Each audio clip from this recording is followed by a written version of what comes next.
समय तेजी से बीतता है, दिन रात की परवाह किए बिना। पलक झपकते ही लिन जियांग 160 साल का हो जाता है, लेकिन उसकी साधना अभी भी ची शोधन के 9वें स्तर पर है। इससे लिन जियांग बहुत निराश हो जाता है, क्योंकि उसके वर्तमान शरीर में उसकी योग्यता बहुत कमजोर है। लिन जियांग सचमुच समय में वापस जाना चाहता है।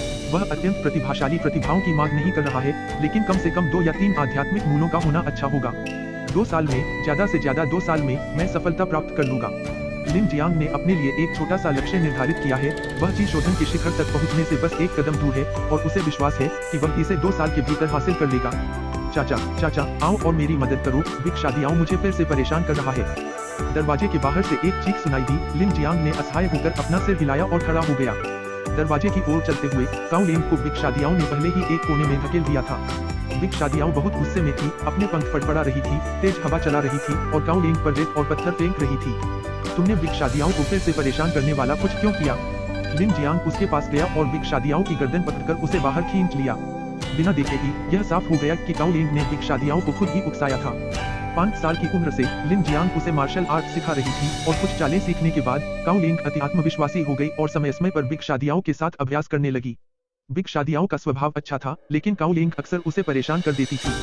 जब बिग शादियाओ गंभीर हो जाती और उसे अनुशासित करने का फैसला करती, तो काउ लिंग मदद मांगने लगती और यह सिलसिला बार बार दोहराया जाता और काउ लिंग को यह मजेदार लगता। मैंने उसे उकसाया नहीं था, मैं तो बस उसका एक बाल नोचकर शटलकॉक बनाना चाहती थी। उसके इतने बाल हैं, एक बाल नोचने में क्या हर्ज है? लगता है मैंने तुम्हें बिगाड़ दिया है। खैर, अब मैं दखल नहीं दूंगी। बिग शादियाओ को ही तुम्हारे साथ पेश आने दो। नहीं अंकल, मैं तो मजाक कर रही थी। तुम तो बड़ी हो गई हो, क्या तुम छोटे बच्चे की तरह व्यवहार नहीं कर सकती? लिन जियांग ने आंखें घुमाई। काउ लिंग इस साल 12 साल की हो चुकी है। इस दुनिया में उसे एक बड़ी लड़की माना जाता है। अगर वह एक साधारण इंसान होती, तो कुछ सालों में उसकी शादी हो जाती। कुछ जगहों पर तो 13 साल की उम्र में भी शादी हो जाती है। मैं अभी छोटी हूँ, अंकल। ठीक है, तुम तो अभी बच्चे हो। अंकल, क्या आपने केक बनाना पूरा कर लिया? आज मेरा जन्मदिन है और मैं पूरा केक खाना चाहती हूँ। अभी नहीं, चलो आज रात इस बारे में बात करते हैं। लिन जियांग ने हाथ हिलाया। उसका मन उस समय किसी और काम में लगा हुआ था। सालों से वह काउ लिंग के साथ बहुत अच्छा व्यवहार करता रहा था, उसे अपनी बेटी जैसा मानता था। उन्होंने उसकी भौतिक आवश्यकताओं की कभी कमी नहीं की और यूनजोंग शहर के अधिकांश स्वतंत्र साधक बच्चों की तुलना में उसका जीवन बेहतर था। उन्होंने उसे आध्यात्मिक रूप से समृद्ध करने का भी ध्यान रखा, उसे पढ़ना लिखना सिखाया, उसके लिए कई किताबें खरीदी और उसे स्वस्थ रखने के लिए मार्शल आर्ट भी सिखाई। विभिन्न कार्यों से काउ लिंग धीरे धीरे अपने माता पिता को भूल गई। 6 साल की होने के बाद उसने शायद ही कभी उनका जिक्र किया और एक सादा, सुखी जीवन व्यतीत किया। काउ लिंग का प्रसन्न चित्त रूप देखकर लिन जियांग हिचकिचाया। वह अनिश्चित था कि उसे साधना करने दे या नहीं। साधकों की इस दुनिया में साधना के बिना जीवन असुरक्षित है। व्यक्ति को निरंतर खतरों का सामना करना पड़ सकता है और साधकों के बीच लड़ाई जैसी विभिन्न दुर्घटनाओं में उसकी मृत्यु भी हो सकती है। साधक के आकस्मिक स्थानांतरण के परिणाम कुछ ऐसे होते हैं जिन्हें सामान्य लोग सहन नहीं कर सकते। साधकों की दुनिया में चीजें उतनी अच्छी नहीं होती जितनी दिखती हैं। एक बार जब आप साधना के मार्ग पर चल पड़ते हैं, तो आपको अनगिनत परिणाम भुगतने पड़ते हैं। साधना के लिए संसाधनों की आवश्यकता होती है और आपको प्रयास करना पड़ता है, कड़ी मेहनत करनी पड़ती है, यात्रा करनी पड़ती है, शिकार करना पड़ता है और दूसरों द्वारा मारे जाने की भी संभावना रहती है। यदि आप में अच्छी प्रतिभा नहीं है, तो दशकों या सदियों की कड़ी मेहनत के बाद भी परिणाम एक सामान्य व्यक्ति जैसा ही होगा। लिन जियांग ने कई साधकों को बुढ़ापे में अपनी साधना पर पछताते सुना। उन्होंने साधना के लिए बहुत कुछ त्याग दिया, अपने परिवार की उपेक्षा की और अंत में यह सब व्यर्थ साबित हुआ। चाचा, आप किस बारे में सोच रहे हैं? आप दुखी लग रहे हैं। काउ लिंग, आइए, बैठिए। चाचा आपसे कुछ बात करना चाहते हैं। चाचा, क्या बात है? क्या आप साधना करना चाहते हैं? हाँ, मैं करना चाहता हूँ। आप साधना क्यों करना चाहते हैं? क्योंकि मैं उड़ना चाहती हूँ। बड़ी शादियाओं और छोटी शादियाओं बहुत कंजूस हैं, वे मुझे पूरे साल उड़ान भरने नहीं ले जाते। अगर मैं साधना कर सकूं, तो मैं खुद उड़ सकूंगी। मुझे अब उन पर निर्भर रहने की जरूरत नहीं है। हम काउ लिंग ने गुस्से से कहा और बड़ी शादियाओं और छोटी शादियाओं को तिरस्कार भरी नजरों से देखा। वह इतनी तुच्छ थी कि उसके साथ उड़ान भी नहीं भरती। क्या सिर्फ इसलिए कि तुम उड़ना चाहती हो? क्या तुम्हें पता है कि साधना बहुत मुश्किल और उबाऊ है? दिन भर या तो आत्मा के पत्थर कमाने पड़ते हैं या ध्यान और अभ्यास करना पड़ता है। मुझे कड़ी मेहनत से डर नहीं लगता। इसके अलावा मैं अपने चाचा पर बोझ नहीं डालना चाहती। मैं अब बड़ी हो गई हूँ। काउ लिंग ने कहा कि वर्षों बाद उनका जीवन स्वतंत्र साधकों के सामान्य जीवन में लौट आया था। कई लोग अब भी लिन जियांग से बाहर जाकर अंगरक्षक बनने, राक्षसों का शिकार करने और अन्वेषण जैसे काम करने के लिए कहते थे, लेकिन लिन जियांग ने मना करने के लिए काउ लिंग की देखभाल को एक बहाना बना लिया। काउ लिंग को लगा कि वह लिन जियांग को रोक रही है, इसलिए वह भी साधना करना चाहती थी। इस तरह वह अपने चाचा पर और बोझ नहीं डालेगी और शायद वह उनकी मदद भी कर सकेगी। चाचा नहीं चाहते कि तुम साधना करो क्योंकि यह कठिन, थकाऊ और खतरनाक है। लेकिन यह तुम्हारा अपना जीवन है और मुझे लगता है कि तुम्हें खुद इस पर विचार करना चाहिए। इसलिए चाचा तुम्हारे फैसले का सम्मान करते हैं।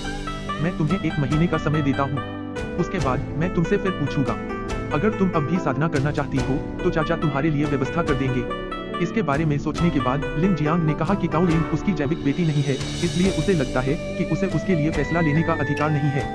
इसलिए लिन जियांग ने सोचा कि इस महीने वह काओ लिंग को साधकों की दुनिया, अच्छे और बुरे, उजले और अंधेरे, न्याय और निष्पक्षता के बारे में बताएगा। अगर वह अभी भी साधना करना चाहती है तो लिन जियांग उसकी इच्छा पूरी करेगा। क्या तुम सच में साधना करना चाहती हो? 1 महीने बाद लिन जियांग ने काओ लिंग से फिर पूछा कि क्या वह साधना करना चाहती है और उसे सकारात्मक उत्तर मिला। अंकल लिन, कृपया मुझे साधना करने दें। यूनझोंग शहर में हर कोई साधना करता है और मैं भी करना चाहती हूँ। काओ लिंग समझ नहीं पा रही थी कि लिन जियांग ने जानबूझकर या अनजाने में उसे साधना करने से क्यों रोका। क्या यूनझोंग शहर में साधना करना सामान्य बात नहीं है, जहाँ बच्चों को छोड़कर हर कोई साधक है? ठीक है, अब तुम बच्ची नहीं रही। मैं तुम्हारे फैसले का सम्मान करती हूँ, लेकिन मुझे उम्मीद है कि तुम्हें भविष्य में इसका पछतावा नहीं होगा। मैं वादा करती हूँ कि मुझे इसका पछतावा नहीं होगा। चलो, मैं तुम्हारे आध्यात्मिक मूल की जांच करता हूँ। अगर तुम्हारे पास नहीं है तो हम कुछ नहीं कर सकते। लिन जियांग ने सिर हिलाया और अपने थैले से एक आत्मा मापक पत्थर निकाला। इन चीजों की कीमत 100 आत्मा पत्थर है और ये यह निर्धारित कर सकते हैं कि किसी बच्चे में आध्यात्मिक मूल है या नहीं। साधना जगत में ये एक आम उपकरण है। ऐसा कहा जाता है कि कुछ बड़ी शक्तियों के पास और भी उन्नत आत्मा मापक मंत्र होते हैं जो बच्चे के आध्यात्मिक मूल की गुणवत्ता को सटीक रूप से माप सकते हैं। हालांकि आत्मा मापक मंत्र अनमोल होते हैं और इनकी कीमत हजारों आत्मा पत्थर होती है जो हर किसी के पास नहीं होते। लिन जियांग ने आत्मा मापक पत्थर निकाला और काओ लिंग की उंगली में चुभोया। उसने उस पर खून की एक बूंद गिरा दी। जल्द ही आत्मा मापक पत्थर ने प्रतिक्रिया की और एक प्रकाश उत्सर्जित किया। लिन जियांग ने आह भरी। यह उसकी उम्मीदों के अनुरूप था। काओ लिंग के माता पिता दोनों ही भवन निर्माण काल के साधक हैं। 70% से भी ज्यादा संभावना है कि उसके पास आध्यात्मिक मूल है। अब देखने वाली अगली चीज उसकी आध्यात्मिक जड़ की गुणवत्ता है। उम्मीद है यह उसकी तरह नहीं होगी। केवल 5 आध्यात्मिक जड़ों के साथ एक बेकार आत्मा मापक पत्थर के काओ लिंग के ताजा रक्त के संपर्क में आने के बाद उसने पहले एक प्रकाश उत्सर्जित किया और फिर 5 अलग अलग रंगों में उतार चढ़ाव किया। यह 5 प्रकार की आध्यात्मिक जड़ों का प्रतिनिधित्व करता है। हालांकि जल्द ही केवल एक रंग लाल टिमटिमाता रहा। लिन जियांग को गहरा सदमा लगा। एक रंग, एक एकल आध्यात्मिक जड़ प्रतिभा। लिन जियांग ने कहा, एक एकल आध्यात्मिक जड़ जिसे स्वर्गीय आध्यात्मिक जड़ भी कहा जाता है, साधना जगत में एक अत्यंत दुर्लभ प्रतिभा है। सामान्य लोगों में यदि उनके माता पिता और पूर्वज दोनों सामान्य लोग हैं तो आध्यात्मिक जड़ होने की संभावना लगभग 10,000 में से 1 होती है। यदि कोई आध्यात्मिक जड़ है भी तो वह मुख्य रूप से 4 या 5 आध्यात्मिक जड़ें होती हैं। किसी के पास जितनी कम आध्यात्मिक जड़ें होती हैं वह उतना ही दुर्लभ और अधिक प्रतिभाशाली होता है। चाचा, आपने कहा था कि मैं एक प्रतिभाशाली हूँ। हाँ, मैं एक प्रतिभाशाली हूँ। चिंता मत करो, चलो फिर से कोशिश करते हैं। अब और नहीं चाचा, बहुत दर्द हो रहा है। काओ लिंग, फिर से कोशिश करो। लिन जियांग ने काओ लिंग को दिलासा दिया और खून की एक और बूंद निचोड़ी, फिर दोबारा जांच की, लेकिन नतीजा वही रहा, बस एक तरह का लाल रंग जो अग्नि आध्यात्मिक मूल का प्रतीक था। काओ लिंग, फिर से कोशिश करने के बारे में क्या ख्याल है? अब और नहीं, अब और नहीं चाचा। काओ लिंग ने सीधे मना कर दिया, अपने हाथ पीठ के पीछे छिपा लिए। अगर उन्होंने फिर से कोशिश की तो वह अमृतत्व की साधना करने से इनकार कर देगी। यह बहुत दर्दनाक था। कौन अमृतत्व की साधना करना चाहेगा? ठीक है, अग्नि आध्यात्मिक मूल ही रहने दो। लिन जियांग ने जवाब दिया, लेकिन काओ लिंग एक एकल आध्यात्मिक मूल की प्रतिभा थी, इसलिए लिन जियांग उसे अपने पास नहीं रख सका। चूंकि वह किसी प्रतिभा को बर्बाद नहीं करना चाहता था, लिन जियांग अच्छी तरह जानता था कि उसके पास कुछ कौशल तो हैं, लेकिन समग्र क्षमता के मामले में वह अन्य स्वतंत्र साधकों से ज्यादा मजबूत नहीं था और मुख्य रूप से प्रतीकों को चित्रित करने के संचित अनुभव पर निर्भर था। काओ लिंग का उसके पीछे जाना सचमुच व्यर्थ था, मानो धूल में ढका कोई छिपा हुआ रत्न। उन्हें उसके लिए एक अच्छा गुरु ढूंढना था। चूंकि तुम प्रशिक्षु बनना चाहती हो, इसलिए सीधे किसी बड़े संप्रदाय में जाना बेहतर है। उन प्रसिद्ध स्वतंत्र साधकों को शायद ज्यादा फायदा न हो। लिन जियांग ने मन ही मन निश्चय किया कि वह काओ लिंग के लिए एक बड़ा संप्रदाय ढूंढेगा। अपनी प्रतिभा के बल पर वह उसमें शामिल हो सकती थी। यून राज्य के किसी भी संप्रदाय में संप्रदाय उसे बेसब्री से चाहते भी होंगे। एक संप्रदाय को मजबूत बने रहने के लिए प्रतिभाशाली शिष्यों का निरंतर प्रवाह होना जरूरी है। अगर कोई अंतराल है तो दुश्मन आपको मौका नहीं देगा और संप्रदायों के बीच प्रतिस्पर्धा भी कड़ी होती है। एक बड़ा संप्रदाय खोजने के लिए चोंगहांग संप्रदाय, मिग तलवार संप्रदाय और पंचतत्व संप्रदाय सबसे अच्छे विकल्प हैं। ये 3 संप्रदाय यून राज्य में अग्रणी हैं। इनकी तुलना में अन्य संप्रदाय विचारणीय नहीं हैं। चाचा, काओ लिंग ने लिन जियांग के चेहरे पर अचानक बदलाव देखा और चिंता में पूछा, क्या वह फिर से उसकी उंगली में सुई चुभोएगा? काओ लिंग, मेरी प्यारी, मैं तुम्हारी साधना से सहमत हूँ। मैं इन दिनों तुम्हारे शरीर का अच्छी तरह से ध्यान रखूंगा। लिन जियांग ने कहा। काओ लिंग को समय से पहले साधना सिखाने से डरते हुए उसे चिंता थी कि कुछ संप्रदाय उसमें दोष निकाल सकते हैं। उन्हें एक ऐसा शिष्य चाहिए था जो कोरे कागज जितना शुद्ध हो, लेकिन लिन जियांग उसके शरीर की देखभाल करने में उसकी मदद कर सकती थी। वह अपने शरीर को पोषण देने के लिए ज्यादा आध्यात्मिक भोजन खा सकती थी और अपनी मेरिडियंस को मजबूत करने के लिए स्नान के लिए आध्यात्मिक औषधि का इस्तेमाल कर सकती थी। ये सभी बुनियादी बातें हैं। अतीत में लिन परिवार की दूसरी पीढ़ी में बहुत कम लोगों को लिन जियांग से यह उपचार मिला था। हालांकि लिन जियांग की तीसरी और चौथी पीढ़ी, साथ ही बाद में पैदा हुई दूसरी पीढ़ियों, सभी ने यह उपचार प्राप्त किया क्योंकि उस समय लिन परिवार धनी हो गया था और ऐसा करने के लाभ स्पष्ट हैं। लिन जियांग की युवा पीढ़ी ने अपनी साधना के दौरान बहुत तेजी से प्रगति की, जो एक आजीवन लाभ था। लिन जियांग के पास अब बहुत पैसा है, इसलिए वह इसे काओ लिंग पर खर्च करने को तैयार है। इसे उसके माता पिता की दयालुता का बदला भी माना जा सकता है। इस दौरान लिन जियांग को यह भी ध्यान से जांच पड़ताल करनी होगी कि काओ लिंग को किस संप्रदाय में शामिल होना चाहिए। तीनों प्रमुख संप्रदायों के अपने अपने अनोखे लाभ हैं, इसलिए यह सावधानी से किया जाना चाहिए। लिन जियांग कई वर्षों से यूनझोंग शहर में है, लेकिन वह वास्तव में 3 प्रमुख संप्रदायों के बारे में ज्यादा नहीं जानता। लिन जियांग को लगता है कि ये दिग्गज उससे बहुत दूर हैं, इसलिए उन्हें गंभीरता से समझने की कोई जरूरत नहीं है। अब काओ लिंग के लिए लिन जियांग ने गंभीर पूछताछ की है। ये बिल्कुल भी रहस्य नहीं है और यहाँ तक कि 3 प्रमुख संप्रदाय भी जानबूझकर अपनी विशेषताओं को बढ़ावा देते हैं। यह जानना आसान है कि क्या हो रहा है। सबसे पहले, तीनों प्रमुख संप्रदायों में उत्कृष्ट व्यापक शक्ति है, कोई कमजोरी नहीं, केवल अधिक लाभप्रद क्षेत्र हैं। उदाहरण के लिए, मिग तलवार संप्रदाय का सबसे मजबूत पक्ष उसका तलवार धुलाई शिखर है। इस शिखर पर सभी शिष्य तलवार साधक हैं और साधना जगत तलवार साधकों को सबसे प्रबल आक्रामक शक्ति वाला मानता है। तलवार धुलाई शिखर मिग तलवार संप्रदाय की सर्वोच्च युद्ध शक्ति का प्रतिनिधित्व करता है, संभवतः यून राज्य में सर्वोच्च। लेकिन मिग तलवार संप्रदाय के अन्य शिखरों की शक्ति को कम करके नहीं आंका जाना चाहिए। इनमें से कोई भी साधारण छोटे से मध्यम आकार के संप्रदायों को आसानी से हरा सकता है। दूसरी ओर, पंचतत्व संप्रदाय सबसे संतुलित है और उनकी खासियत पंचतत्व मंत्रों और आध्यात्मिक किसान स्तर में उनकी दक्षता है। पंचतत्व संप्रदाय के पास कई चमत्कारी मंत्र हैं और यह अत्यधिक प्रसिद्ध है। झोंगहांग संप्रदाय निर्माण तकनीकों में सर्वश्रेष्ठ है और वे अपनी प्रबल रसायन विद्या के लिए भी जाने जाते हैं। यून राज्य के सभी रसायन विद्याविदों में झोंगहांग संप्रदाय की टीम सबसे शक्तिशाली है। हालांकि हाल के वर्षों में फिल किंग ली रुक्सू ने झोंगहांग संप्रदाय के रसायन विद्या कौशल को पीछे छोड़ दिया है, इसलिए वे अब इसके बारे में ज्यादा बात नहीं करते। ली रुक्सू की सफलता वास्तव में काफी अप्रत्याशित है। आमतौर पर एक स्वतंत्र साधक रसायन विद्या में झोंगहांग संप्रदाय जैसे बड़े संप्रदाय से आगे नहीं निकल पाता, क्योंकि रसायन विद्या के लिए प्रतिभा और अनुभव दोनों की आवश्यकता होती है। अनुभव क्या है? इसका अर्थ है लंबे समय तक अभ्यास करना और इसके लिए बहुत सारे संसाधनों की आवश्यकता होती है। क्या एक स्वतंत्र साधक के संसाधन किसी बड़े संप्रदाय के संसाधनों से प्रतिस्पर्धा कर सकते हैं? लेकिन वास्तविकता अलग है। ली रुक्सू की रसायन विद्या झोंगहांग संप्रदाय से कहीं ज्यादा मजबूत है, इसीलिए झोंगहांग संप्रदाय शर्मिंदा महसूस करता है और अब अपनी रसायन विद्या पर जोर नहीं देता। हालांकि झोंगहांग संप्रदाय अभी भी रसायन विद्या में बहुत मजबूत है। ली रुक्सू भले ही मजबूत हो, लेकिन वह सिर्फ एक व्यक्ति है। झोंगहांग संप्रदाय में रसायनज्ञों की एक पूरी टीम है और उनकी दक्षता के स्तर अलग अलग हैं। काओ लिंग में अग्नि आधारित तत्व साधना की प्रतिभा है, इसलिए हम क्लाउड स्वॉर्ड संप्रदाय को एक विकल्प के रूप में हटा सकते हैं। अब हमें झोंगहांग संप्रदाय और पंचतत्व संप्रदाय में से एक को चुनना होगा। पंचतत्व संप्रदाय के पास अग्नि आधारित मंत्र प्रबल हैं और झोंगहांग संप्रदाय को रसायन विद्या पर ध्यान केंद्रित करने के कारण अग्नि आधारित साधना का गहरा ज्ञान है। कौन सा संप्रदाय बेहतर है? लिन जियांग ने दोनों संप्रदायों की जानकारी देखी और फिर भी चिंतित था। काफी देर सोचने के बाद वह कोई फैसला नहीं ले पाया। चाचा, मैं नहा चुका हूँ। जब लिन जियांग चिंता कर रही थी, काओ लिंग बाथरूम से दौड़ती हुई बाहर आई। इस दौरान लिन जियांग ने उसके लिए औषधीय स्नान के लिए ढेर सारी आध्यात्मिक औषधियाँ खरीदी थी। एक और जैकेट पहन लो ताकि सर्दी न लग जाए। पहन लो चाचा। हम कब खाना खाएंगे? मुझे भूख लगी है। ओ लिंग ने मुंह बनाया और कहा कि हर बार जब वह दवा के पानी में भीगती है तो उसे बहुत भूख लगती है और वह 3 बड़े कटोरे स्पिरिट राइस खा सकती है। यह तैयार है मेज पर, आओ और खाओ। लिन जियांग ने दस्तावेज रख दिए और काओ लिंग को खाने के लिए ले गया। चाचा, आप इन दिनों बहुत मुंह बनाए हुए हैं। यह सब इसलिए है क्योंकि मैं आपके भविष्य को लेकर चिंतित हूँ। चाचा तब भी इतने चिंतित नहीं थे जब मैंने कॉलेज का आवेदन भरा था। कॉलेज प्रवेश परीक्षा क्या है? क्या यह भुना हुआ मांस है?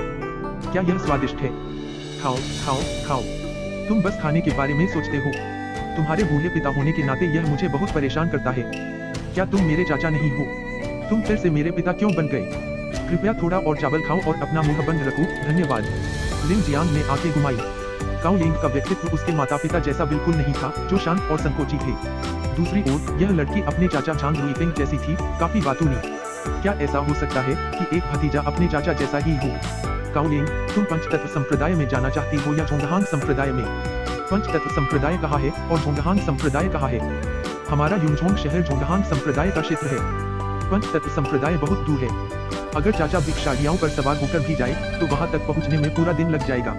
तो मैं जोंगहांग संप्रदाय जाऊंगी। यह चाचा के ज्यादा पास है और मैं उनसे मिलने ज्यादा बार आ सकती हूँ। मुझे पता था कि तुम ऐसा ही कहोगी। चलो एक आत्मा पत्थर उछालते हैं।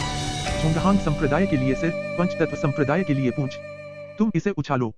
लिन जियांग ने एक स्पिरिट स्टोन निकाला, उसे सिक्के के आकार में बदलने के लिए एक जादू किया और एक तरफ और दूसरी तरफ शब्द के लिए चीनी अक्षर लिखे। फिर उसने उसे काओलिंग को दे दिया। अरे हाँ, यह जोंगहांग संप्रदाय है। काओलिंग ने लापरवाही से उसे उछाला और वह सामने की तरफ गिरा। काओलिंग इतनी खुश हुई कि वह लगभग उछल पड़ी। यह गिनती में नहीं आता, चलो फिर से कोशिश करते हैं। चाचा, आप धोखा कर रहे हैं। बकवास बंद करो और इसे जल्दी से फेंक दो, वरना आज रात हमें सिर्फ चरकी ही खाने को मिलेगा और कुछ नहीं। हम काओलिंग ने तुरंत समझौता कर लिया। लिन जियांग के खाने की भरमार के बाद काओलिंग की स्वाद कलिकाएं चुस्त दुरुस्त हो गई। वह उन दो बेवकूफों, बड़ी शादियों और छोटी शादियों की तरह सादा जर्की नहीं खा सकती थी जो दशकों से इसे बिना थके खाते आ रहे हैं। चाचा, देखो, यह फिर से सामने वाला हिस्सा है। चलो फिर से कोशिश करते हैं। चाचा, ऐसे मत खेलो। आखिरी बार। हम काओलिंग खुश नहीं था, फिर भी उसने एक बार गेंद फेंकी। इस बार लिन जियांग अचंभित रह गया और गेंद सामने वाले हिस्से पर जा गिरी। काओलिंग, सच सच बताओ, क्या तुम जुए के देवता हो? वरना लगातार 3 बार चित आने की 50% संभावना नामुमकिन है। चाचा, जुए का देवता क्या होता है? क्या यह कोई परी है? छोड़ो, मैं खुद उछालूंगा। लिन जियांग ने स्पिरिट स्टोन का सिक्का लिया और लापरवाही से उसे उछाल दिया। हे भगवान! लिन जियांग ने स्पिरिट स्टोन के सिक्के को देखा और वह बिल्कुल अवाक रह गया। वह अभी भी बहुत सकारात्मक था। नियति ऐसी थी कि लिन जियांग के पास काओलिंग के लिए जोंगहांग संप्रदाय को चुनने के अलावा कोई विकल्प नहीं था। हालांकि जाने से पहले लिन जियांग ने काओलिंग को कई बातें बताई, जैसे कि लिन जियांग की तरफ से बड़े शादियों और छोटे शादियों के मामलों के बारे में बाहरी लोगों से बात न करना। लिन जियांग को हे युनवेई को मारे हुए कई दशक बीत चुके थे, लेकिन हे परिवार अभी भी मौजूद था। ऐसे कई लोग होंगे जिन्हें यह बात याद होगी। हालांकि लिन जियांग अतीत को छिपाने के बहाने ढूंढ सकता था, लेकिन अगर वे लोग युद्ध के नियमों का पालन नहीं करते और आपकी बात नहीं सुनते तो क्या होता? गलत व्यक्ति को जाने देने से बेहतर था कि उसे मार दिया जाए। आधे महीने की तैयारी के बाद लिन जियांग आखिरकार काओलिंग को जोंगहांग संप्रदाय के प्रवेश द्वार पर ले गया। जोंगहांग संप्रदाय एक बड़ा संप्रदाय है जो साल भर शिष्यों को स्वीकार करता है, लेकिन शिष्यों के लिए उनकी जरूरतें बहुत ज्यादा हैं। कम से कम उनके पास 3 आध्यात्मिक मूल होने चाहिए या कुछ अन्य प्रतिभाएं प्रदर्शित करनी चाहिए।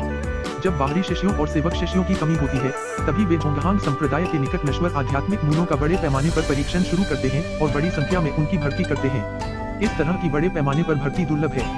यह आमतौर पर हर 50 से 60 साल में एक बार होती है। यह नियमित ही है। जब बाहरी शिष्यों और सेवक शिष्यों का पिछला समूह बूढ़ा होकर मर जाता है और श्रमिकों की कमी हो जाती है, तो वे भर्ती शुरू करते हैं। क्या ताओवादी मित्र यहाँ अपनी आध्यात्मिक मूल की परीक्षा लेने आई है? हाँ, लेकिन वह मेरी बेटी नहीं है, वह मेरे दिवंगत मित्र की बेटी है। उसके माता पिता दोनों का निधन हो चुका है और मैंने उसे गोद लिया है। ताओवादी मित्र लिन, मैं वास्तव में आपकी प्रशंसा करता हूँ। जब जोंगहांग संप्रदाय से शिष्यों की भर्ती के लिए जिम्मेदार प्रबंधक ने यह सुना, तो उसने तुरंत लिन जियांग का सम्मान किया। एक स्वतंत्र साधक होना कठिन है, इसलिए यह सचमुच उसकी दयालुता है कि वह अपने साथ एक घसीटती हुई तेल की बोतल, कोई ऐसा व्यक्ति जो कुशल न हो, लाने को तैयार है। मैं यह किसी पर उपकार करने के लिए कर रहा हूँ, यही मेरी पहचान है। लिन जियांग ने एक और प्रमाण निकाला। जोंगहांग संप्रदाय किसी को भी स्वीकार नहीं करता। सबसे जरूरी शर्त यह है कि उसकी पृष्ठभूमि साफ हो और वह किसी भी बुरे काम में शामिल न हो या दूसरे संप्रदायों का जासूस न हो। इसलिए उन्हें पहचान का प्रमाण चाहिए। यह पहचान का प्रमाण बहुत आसान है। यह सिर्फ यह साबित करता है कि लिन जियांग 10 साल से ज्यादा समय से युमझोंग शहर में रह रही है और किसी भी बुरे काम या दूसरे संप्रदाय से जुड़ी नहीं है। इसकी पुष्टि की जा सकती है। अगर काओलिंग आंतरिक संप्रदाय में प्रवेश कर सकती है और निजी शिष्या भी बन सकती है, तो उन्हें प्रमाण में लिखी बातों की पुष्टि करनी होगी। अगर वह सिर्फ बाहरी संप्रदाय की शिष्या या सेवक शिष्या है, तो यह प्रमाण बेकार है, क्योंकि उन्हें जोंगहांग संप्रदाय के मूल रहस्यों तक पहुंच नहीं होगी। तो कृपया ताओवादी दोस्त को अंदर आने दें और छोटी बच्ची को आध्यात्मिक मूल परीक्षा के लिए अंदर आने दें। काओलिंग, अंदर आइए। लिन जियांग ने काओलिंग को हाथ हिलाया और फिर प्रबंधक के पीछे एक कमरे में चली गई। कमरे में एक पत्थर का चबूतरा था जिस पर बागुआ कंपास लगा हुआ था। प्रबंधक ने लिन जियांग से कहा कि वह काओलिंग की उंगली में सुई चुभा दे और खून उसकी हथेली पर लगा दे। फिर उन्होंने उसका हाथ पत्थर के चबूतरे पर दबाया। दर्द हो रहा है। काओलिंग लगभग रोने ही वाली थी। पिछली बार खून की कुछ बूंदें ही निकली थी, लेकिन इस बार बहुत थी। अग्नि प्रकार की एकल आध्यात्मिक जड़ नहीं, एक सहचर आध्यात्मिक जड़ भी है, वायु प्रकार की विचित्र आध्यात्मिक जड़। प्रबंधक चमकते पत्थर के चबूतरे को देखता रहा और पूरी तरह से स्तब्ध रह गया। फिर उसने प्रसन्नता से कहा, बधाई हो ताओवादी मित्र, बधाई हो ताओवादी मित्र। प्रबंधक महोदय, क्या यह सच्चर आध्यात्मिक जड़ है? अच्छी बात है, अच्छी बात है। हवा के साथ उठती आग, यह बहुत बढ़िया है। प्रबंधक ने लिन जियांग को ध्यान से समझाया। उसने लिन जियांग को बताया कि वास्तव में सभी में 5 प्रकार की आध्यात्मिक जड़ें होती हैं। एकल आध्यात्मिक मूल और द्वि-आध्यात्मिक मूल की चर्चा इसलिए होती है क्योंकि कुछ आध्यात्मिक मूल बहुत प्रमुख होते हैं जो अन्य आध्यात्मिक मूलों के अस्तित्व को पूरी तरह से ढक देते हैं। 5 आध्यात्मिक मूल तब होते हैं जब सभी 5 प्रकार के आध्यात्मिक मूल बहुत प्रमुख होते हैं, जिसका अर्थ है कि कोई सहाध्यात्मिक मूल जैसी कोई चीज नहीं होती। 5 तत्वों वाले आध्यात्मिक मूल के अलावा 3 अन्य प्रकार के आध्यात्मिक मूल भी होते हैं, वायु, गरज और बर्फ। यदि ये तीनों प्रकार के आध्यात्मिक मूल समान रूप से उत्कृष्ट हैं, तो उनकी प्रतिभा एकल आध्यात्मिक मूल के बराबर होती है और संप्रदाय द्वारा उन्हें महत्व भी दिया जाता है। जैसे ही प्रबंधक ने यह कहा, उसने पहले ही एक ध्वनिमार्गी ताबीज सक्रिय कर दिया था।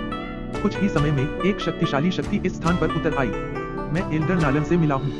प्रबंधक कुछ आश्चर्यचकित हुआ क्योंकि बाहरी संप्रदाय के झोंगहांग संप्रदाय के ग्रैंड एल्डर नालन दे अप्रत्याशित रूप से स्वयं आ गए थे। लिन जियांग ने भी नालन दे की ओर देखा।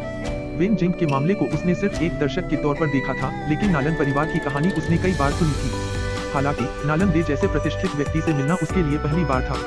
ज्यादा औपचारिकताओं की जरूरत नहीं है, नया शिष्य कहा है। एल्डर, यह काउ लिंग नाम की नई शिष्या है। ओह, यह एक लड़की है। अच्छा, क्या उसका आध्यात्मिक मूल निश्चित हो गया है?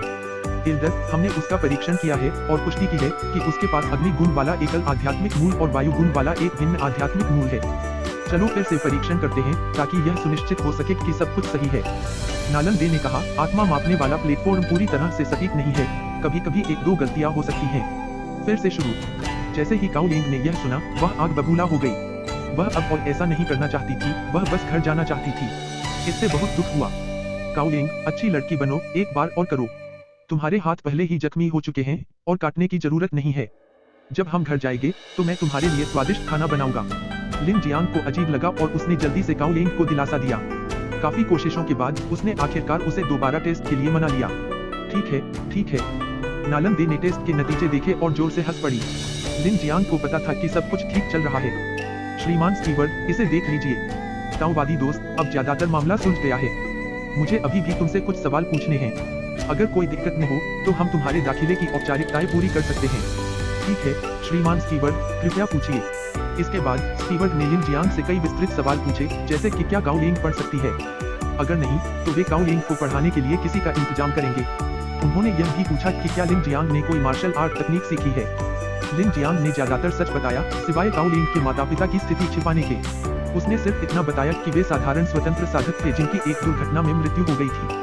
उन्होंने इस बारे में ज्यादा कुछ नहीं पूछा क्योंकि स्वतंत्र साधकों का दुर्घटनाओं में मरना सामान्य बात है। चाचा, हम घर कब जा रहे हैं? काउ लिंग, अब तुम झोंगहांग संप्रदाय के अनुयायी हो। तुम अपने चाचा के साथ घर नहीं जा सकते। चाचा, क्या अब तुम मुझे नहीं चाहते? ऐसा नहीं है कि मैं तुम्हें नहीं चाहता। मैं घर जाना चाहता हूँ। मैं यहाँ नहीं रहना चाहता। काउ लिंग जोर जोर से रोने लगा, जिससे लिन जियांग बहुत असहज महसूस करने लगा। उसे थोड़ी शर्मिंदगी महसूस हुई। चारों ओर के लोग। हालांकि प्रबंधक को जरा भी आश्चर्य नहीं हुआ। उसने उसे कुछ नाश्ते देकर दिलासा देने की कोशिश की, लेकिन उनका कोई असर नहीं हुआ। लिन जियांग ने गहरी सांस ली और काउ लिंग को सीधे पकड़ते हुए कहा, श्रीमान प्रबंधक, एल्डर नालन, जब काउ लिंग बहुत छोटी थी तब उसके माता पिता का अचानक निधन हो गया था। वह लगभग 10 साल से मेरे साथ है और हमारे बीच पिता पुत्री का रिश्ता है। मैंने उसे घर पर लाड प्यार दिया है, लेकिन मुझे पता है कि काउ लिंग को आगे बढ़ने और प्रतिभाशाली बनने के लिए चुनौतियों का सामना करना होगा ताकि वह लिन परिवार के नियंत्रण से मुक्त हो सके। तुम एक समझदार और बुद्धिमान व्यक्ति हो। मेरे झोंगहांग संप्रदाय में हम उसकी प्रतिभा को बर्बाद नहीं होने देंगे। चिंता मत करो, मैं उसकी अच्छी देखभाल के लिए किसी को भेज दूंगा। अगले 6 महीनों तक उसे देखने के लिए झोंगहांग संप्रदाय मत आना। तुम 6 महीने बाद आ सकते हो। नालन दे ने लिन जियांग की ओर सहमति से देखा। कभी कभी बड़े लोग अपने कनिष्ठों को इतना बिगाड़ देते हैं कि उनमें बहुत प्रतिभा होने के बावजूद वे बेकार साबित होते हैं। धन्यवाद एल्डर नालन। प्रबंधक, उसे पुनर्वास शुल्क का 10 गुना दे दो। मैं उसे अपने साथ ले जाऊंगा। हाँ एल्डर नालन। प्रबंधक तुरंत मान गया। जब लिन जियांग ने आंसू बहाते हुए काउ लिंग को नालन दे द्वारा ले जाते देखा तो उसका दिल दुख गया। ऐसा लगा जैसे वह लिन परिवार को छोड़ने के बाद की भावनाओं में वापस आ गया हो। झोंगहांग संप्रदाय के मुख्य द्वार के बाहर लिन जियांग अपने हाथों में 3000 आत्मा रत्न लिए हर 3 कदम पर पीछे मुड़कर देख रहा था। शिष्यों के परिवारों के लिए पुनर्वास शुल्क देना झोंगहांग संप्रदाय की एक प्रथा थी। निम्न श्रेणी के शिष्यों को केवल कुछ आत्मा रत्न मिलते हैं। यदि उनके परिवार साधक नहीं हैं, तो उन्हें आत्मा रत्न भी नहीं मिल सकते हैं। इसके बजाय उन्हें मुआवजे के रूप में कुछ पैसे या भोजन दिया जा सकता है। बाहरी शिष्यों के परिवारों को लगभग 30 से 50 आत्मा रत्न मिलते थे, जबकि आंतरिक शिष्यों के परिवारों को 100 आत्मा रत्न मिलते थे। आंतरिक शिष्यों के बीच भी एक अंतर था। यदि वे असाधारण रूप से प्रतिभाशाली थे, तो उन्हें 300 आत्मा रत्न मिल सकते थे। लिन जियांग को 10 गुना बंदोबस्ती शुल्क क्यों दिया गया? इसका कारण उनका अनुमान था कि यह उनकी पृष्ठभूमि थी। लिन जियांग ने पूछताछ की और पता चला कि प्रमुख संप्रदायों द्वारा भर्ती किए गए आधे शिष्य नालन परिवार जैसे ही संबद्ध परिवारों से थे। संप्रदाय में प्रवेश करते समय इन शिष्यों का पहले से ही एक शिविर था। भले ही उनमें असाधारण प्रतिभा हो, उनके लिए नालन परिवार के प्रतिद्वंद्वी गुट में शामिल होना असंभव था। हालांकि बिना किसी पृष्ठभूमि के एक स्वतंत्र साधक लिन जियांग के लिए यह अलग था। प्रतिभाशाली शिष्य किसी भी गुट में शामिल हो सकते थे, इसलिए नालन दे ने जानबूझकर पहले से ही एक रिश्ता बना लिया था। एक स्वतंत्र साधक के लिए 3000 आत्मा रत्न बहुत थे। अगर काउ लिन भविष्य में नालन दे के गुट में शामिल हो जाए तो यह अच्छी बात होगी। अगर यह कोई अलग गुट होता तब भी इसे एक भाग्यशाली संबंध माना जाता। इसके अलावा उसे समझौता शुल्क के लिए अपना पैसा खर्च नहीं करना पड़ता। वह संप्रदाय के धन का लाभ क्यों नहीं उठाता? छोड़ो, भूल जाओ।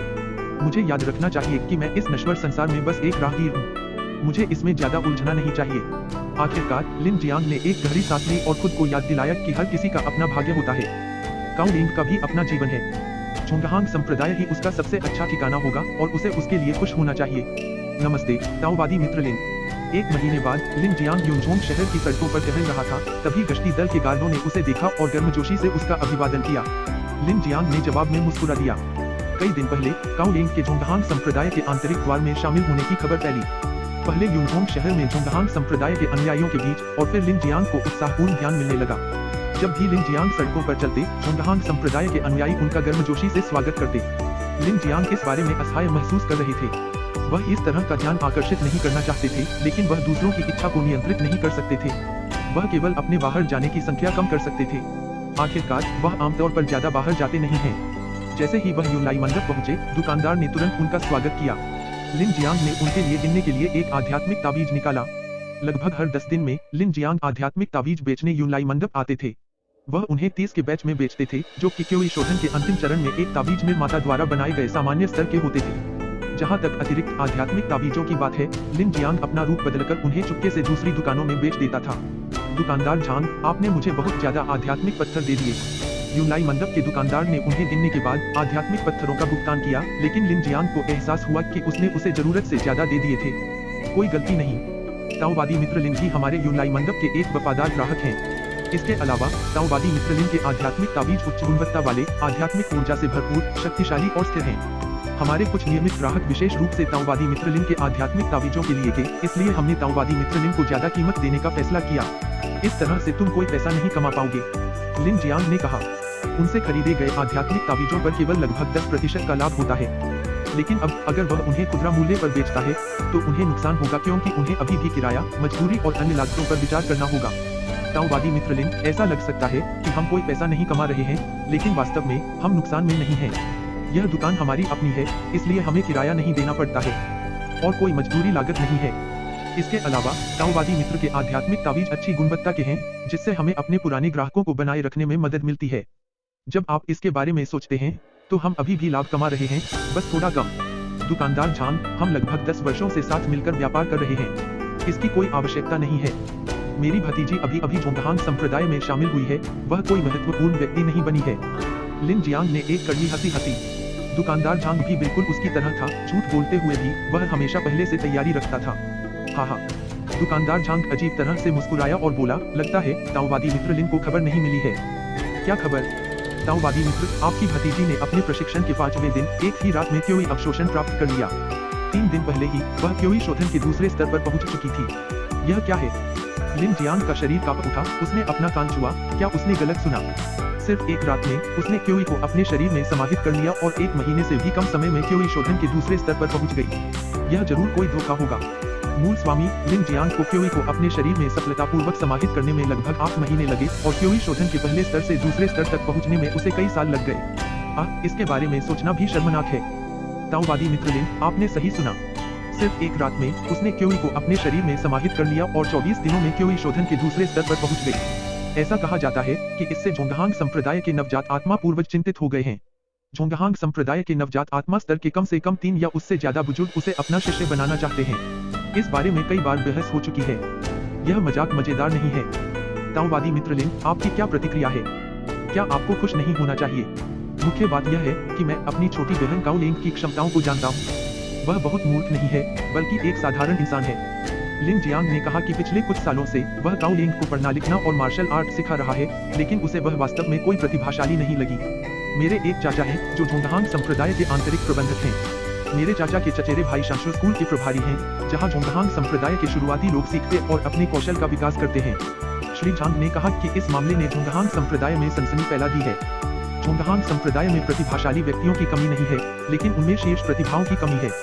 और निस्संदेह काओ लिंग अब एक शीर्ष प्रतिभा है। आध्यात्मिक मूलों में उनकी प्रतिभा एक पहलू है और दूसरा पहलू उनकी समझ है। साधना जगत में आध्यात्मिक मूलों में उत्कृष्ट प्रतिभा वाले कई व्यक्ति हैं, लेकिन समझ कम है। ऐसे लोगों की क्षमता सीमित होती है। और काओ लिंग में आध्यात्मिक मूलों में उत्कृष्ट प्रतिभा और असाधारण समझ है। जब तक उसे बीच में कोई नुकसान नहीं पहुंचाया जाता, वह नींव निर्माण काल से शुरुआत कर सकती है और उसकी क्षमता असीम है। यहाँ तक कि नवजात आत्मा और आत्मा परिवर्तन भी संभव है। मुझे अभी भी विश्वास नहीं हो रहा है। लिन जियांग ने कहा, वह सोच रहा था कि काओ लिंग और झांग रुईपांग भी शीर्ष प्रतिभा नहीं है। उनकी प्रतिभा उससे थोड़ी ही बेहतर है, शायद उससे भी समान। उनकी बेटी इतनी उत्कृष्ट क्यों होनी चाहिए? यह बात समझ में नहीं आती। ताओवादी मित्र लिन, मैं तुम्हें धोखा नहीं दे सकता। तुम भविष्य में अमीर बनोगे। श्री झांग ने कहा कि काओ लिंग अभी छोटी है और उसकी कीमत पूरी तरह से समझ में नहीं आई है।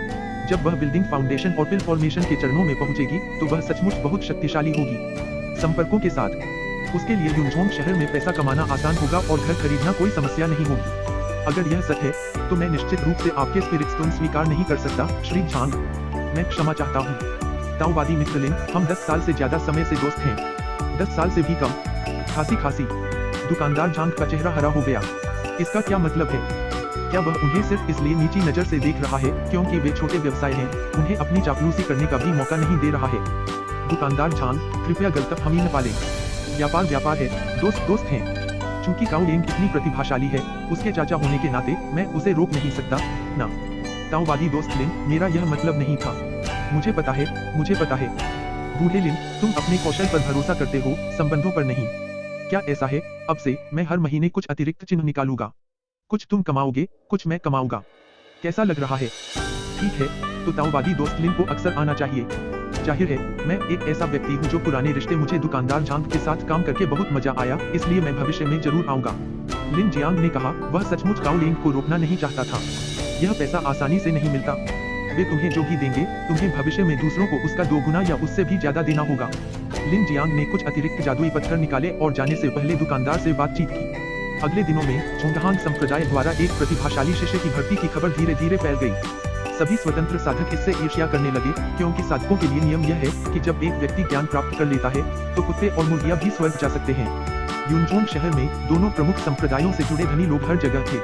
कई लोगों ने लिन जियांग का जिक्र किया, लेकिन वह कम ही लोगों से मिलता था और बहुत कम लोग उसकी पहचान जानते थे। हालांकि जोंगहांग संप्रदाय की व्यवस्था में लिन जियांग कोई रहस्य नहीं था।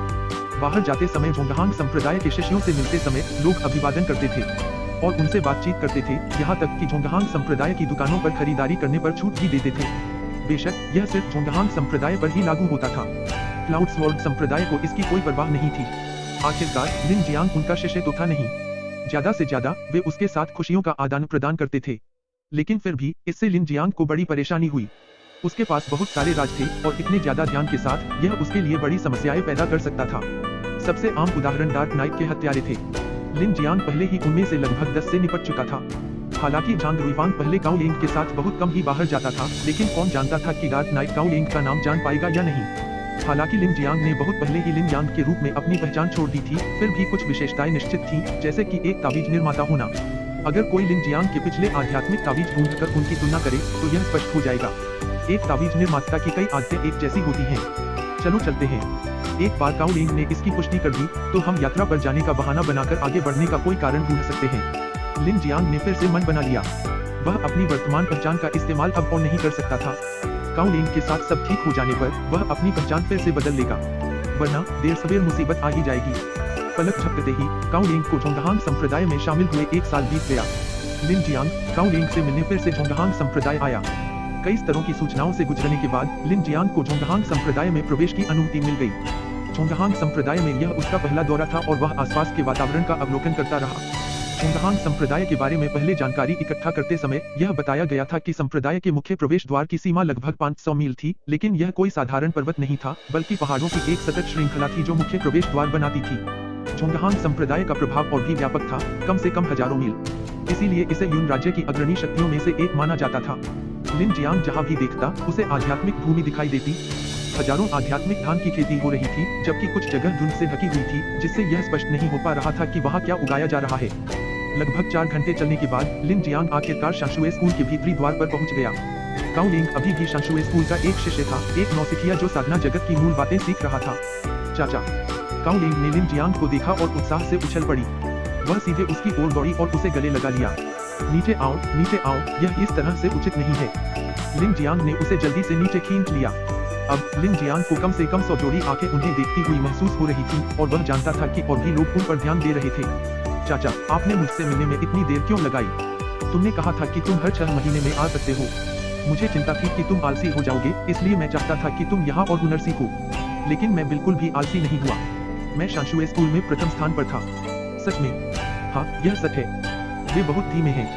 कुछ लोग शांशुए स्कूल में 1 साल से हैं और वे अभी भी क्योई शोधन स्तर 1 पर हैं। मैं पहले से ही क्योई शोधन स्तर 3 पर हूँ। यहाँ तक कि शांशुए स्कूल के स्कूल मास्टर ने भी मुझे धीमा होने और एक मजबूत नींद बनाने के लिए कहा था, वरना शायद मैं अब तक क्योई शोधन स्तर 4 तक पहुँच गया होता और मैं उड़ सकता था। तुम्हारे स्कूल मास्टर सही कह रहे हैं। एक मजबूत नींद बनाना और जल्दबाजी न करना जरूरी है। लिन जियांग ने जल्दी से कहा। वह बहुत थक गया था। पूरा 1 साल क्योई शोधन के तीसरे स्तर पर। क्या यह उचित है? क्या लोगों के बीच का अंतर वाकई इंसानों और राक्षसों के बीच के अंतर से ज्यादा है?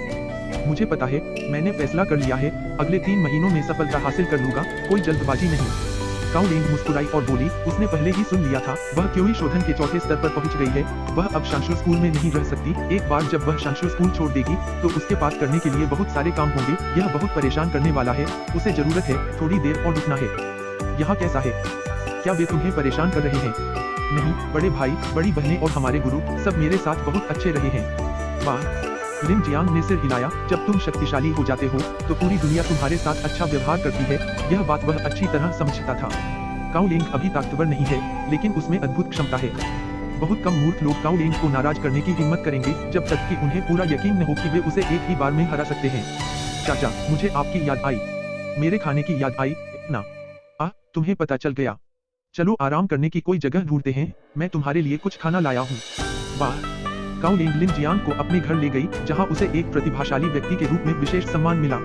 उसके पास खुद के लिए एक पूरा आंगन था, जबकि दूसरों को 3 अन्य लोगों के साथ एक छात्रावास और एक छोटा सा आंगन साझा करना पड़ता था। लिन जियांग ने काउ लिंग के पसंदीदा व्यंजन बनाए, जिससे मिर्च जल्दी भर गई। काउ लिंग ने झटपट खाना खा लिया। अपनी आध्यात्मिक शक्तियों को विकसित करने से पहले वह केवल एक निवाला ही खा पाती थी, क्योंकि उसका शरीर इससे ज्यादा नहीं खा सकता था। लेकिन अब जब वह क्योई शोधन के तीसरे स्तर पर पहुंच गई है, तो वह बेफिक्र होकर खा सकती है। मैं अब और नहीं सह सकती। आध्यात्मिक ऊर्जा बहुत तीव्र है। अंकल, कृपया 2 घंटे मेरा इंतजार करें। मुझे ध्यान करना है और आध्यात्मिक ऊर्जा को आत्मसात करना है। खाना खत्म करने के बाद काउ लिंग खुद को और रोक नहीं पाई। उसने एक छोटी सी बात कही और ध्यान करने के लिए अपने कमरे में वापस चली गई। यह देखकर कि काउ लिंग ने स्थिति की गंभीरता के बावजूद कमरे का सुरक्षात्मक घेरा कैसे बंद कर दिया, लिन जियांग ने सहमति में सिर हिलाया। ऐसा लग रहा था कि काउ लिंग आत्म सुरक्षा की जरूरत को अच्छी तरह समझती थी। ताओवादी मित्र लिन, क्या हम बात कर सकते हैं? काउ लिंग के जाते ही लिन जियांग ने उसके कान में एक गुप्त फुसफुसाहट सुनी। वरिष्ठ कहाँ है?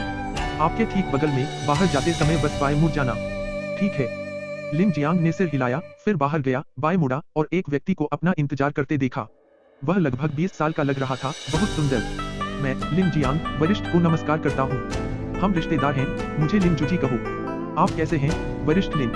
लगता है आप मुझे पहचान नहीं पा रहे हैं। मुझे माफ करना, मैं ज्यादा बाहर नहीं जाता और मुझे आपका नाम भी नहीं पता।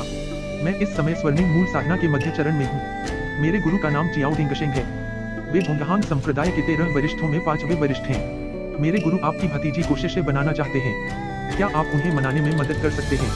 लिन जुजी ने आज्ञाकारी स्वर में कहा।